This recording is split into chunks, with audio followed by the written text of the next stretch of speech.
Hello everybody, Film Trigger here. My name is Stevie Cade, and today I'm going to review The Cable Guy. Let's do this.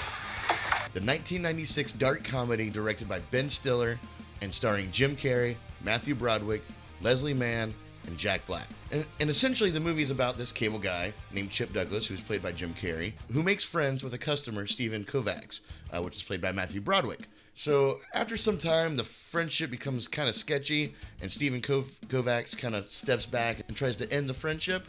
You're a very nice guy, but I just don't have any room in my life for a new friend. Okay? So, what are you trying to say? And that triggers Chip into becoming a full-fledged psycho stalker.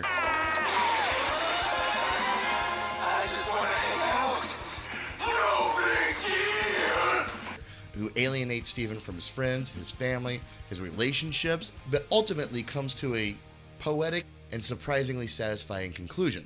But unfortunately, this misunderstood masterpiece of its time was critically shamed and thought to be a career killer for the leading actors, Jim Carrey and Matthew Broderick, but probably helped Jim Carrey and propel his career into doing more serious roles like The Majestic or The Truman Show. And I think the reason why this movie wasn't very well received was its marketing. It was marketed as a comedy with over-the-top, family-friendly, funny guy Jim Carrey in the leading role, and then co-starring the Ferris Bueller's Day Off and Lion King famed Matthew Broderick. Jim Carrey, Matthew Broderick, Cable Guy. So any parent would say, hey, let's go see this great comedy with the family. And then they were in for a surprise because in reality, it was a romantic comedy psycho thriller. Well, maybe I shouldn't have come at all. Jerk off!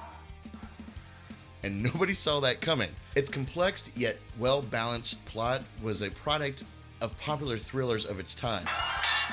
Silence of the Lambs. Like Silence of the Lambs, The Fugitive, Misery, and Copycat.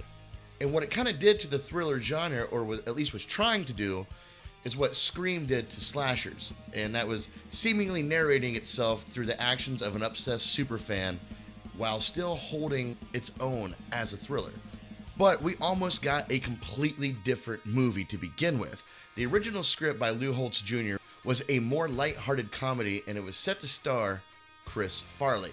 Oh my God. I could actually see that being a hit, but a scheduling conflict kept Chris Farley out from the leading role. Then Ben Stiller and producer Judd Apatow changed the film's direction and revised the script, pretty much changing the script entirely, and then hired Jim Carrey.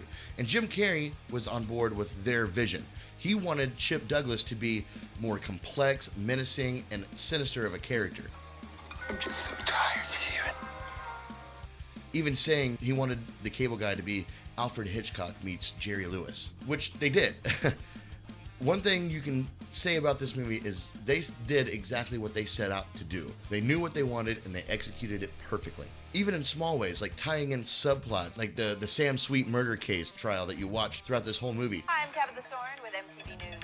Today in the Sam Sweet case, the prosecution played the 911 call that Sam Sweet made the night he murdered his brother. Keep in mind, Mr. Sweet confessed 1 month later. Oh my God, my kid brother's been shot. I think it was an Asian gang or something. I saw someone, he looked Asian, and he was speaking another language. I'm pretty sure it was Asian. It helped keep that darker tone even in the funnier, more comedic parts of the movie. And it not only mirrored the O.J. Simpson trial, but it also mirrored everyone's real-life obsession with watching that case on television. Which brings me to the true villain of this movie, which is television. Chip Douglas merely being a living product of bad parenting and being raised by television. Reality isn't father knows best anymore. It's a kick in the face on a Saturday night with a steel-toe grip Kodiak work boot and a trip to the hospital bloodied and bashed for reconstructive surgery. But what doesn't kill us makes us stronger, right? That turned him into a sociopath loner living in a fictional delusion. Chip himself is a mystery as we never actually learn his true identity. But he seems to have a realization and come to grips with reality in a visually stunning and very poetic conclusion, where he ultimately sacrifices himself by killing the babysitter. Then he launches himself onto the feed horn of the satellite, which...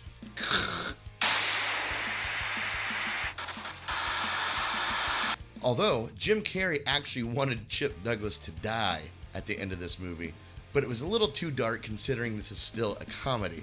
As a matter of fact, a lot of scenes that were shot ended up on the cutting room floor because it was a little too dark, with people who watched the screening saying that Jim Carrey's eyes were just way too scary and too intense.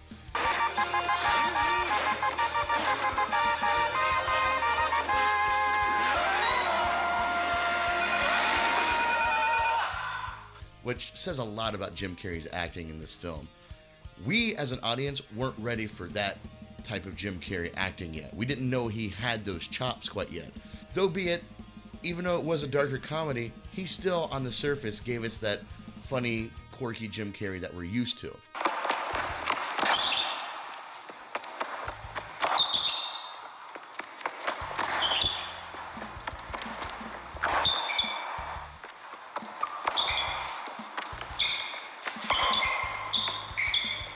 Knowing who Chip Douglas is and the type of character he is, and I could probably do a whole video just based on the psyche of Chip Douglas. Knowing that and rewatching this movie, you really learn that Jim Carrey did an amazing job acting. But all in all, even though this movie is trapped in the 90s by its heavy alternative soundtrack,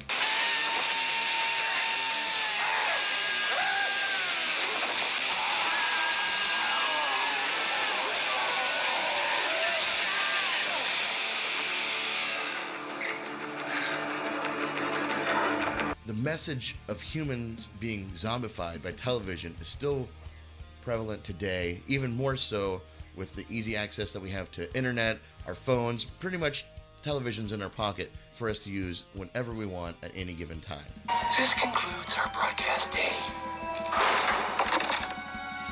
There's magnificent character development, everybody has a story arc, you get really invested, and pretty much everybody, even the smaller roles, you know how they feel, you know where their head's at. I give this movie a solid B+. That was wonderful. Bravo! I loved that. Oh, it was great! Well, it was pretty good. Well, it wasn't bad. Tell me what your thoughts are about this film. How do you think it would have been if Chris Farley had been in the role and they didn't change the script?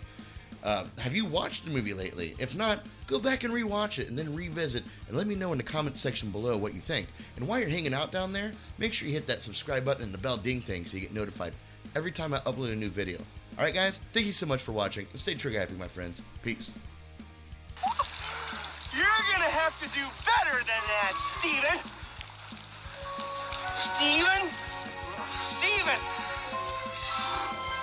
My lisp is gone! You stupid son of a bitch.